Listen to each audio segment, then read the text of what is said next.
A Detroit woman who works at a nonprofit that helps people stay in their homes is facing a string of federal charges. Prosecutors say instead of keeping people in their homes, Zena Thomas worked to steal them right out from under the owners. Megan Woods shows us how this alleged scheme worked with the help of one of the victims in the case.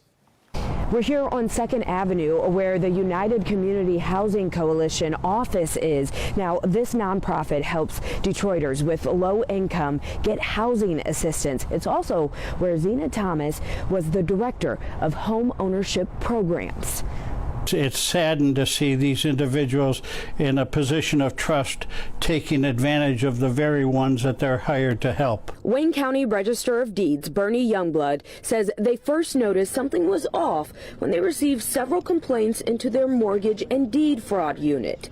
Number of people that we started investigating were coming out of the same location. We started recognizing the different notaries who happened to be working for the same facility. By November of last year, the unit was meeting with Detroit Police, FBI, and the Department of Justice. Investigators discovered that Thomas and others would allegedly file multiple fraud quitclaim deeds, transferring the owners of these target properties from victims to non-existent interim owners, then sell them to someone else.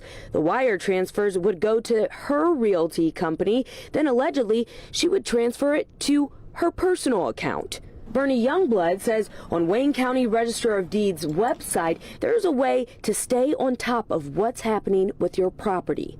Anytime a transaction comes through our office in your name, your property address, you'll be able to get a notification from us that a transaction is being processed. Because you were at the closing, you do nothing. If it is a problem, they say, wait, that's not my signature.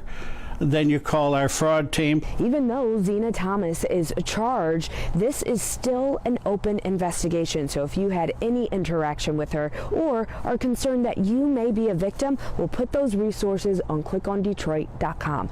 In Detroit, I'm Megan Woods, Local 4. All right, Megan, according to the FBI, in 2021, real estate fraud cost Americans $350 million in damages.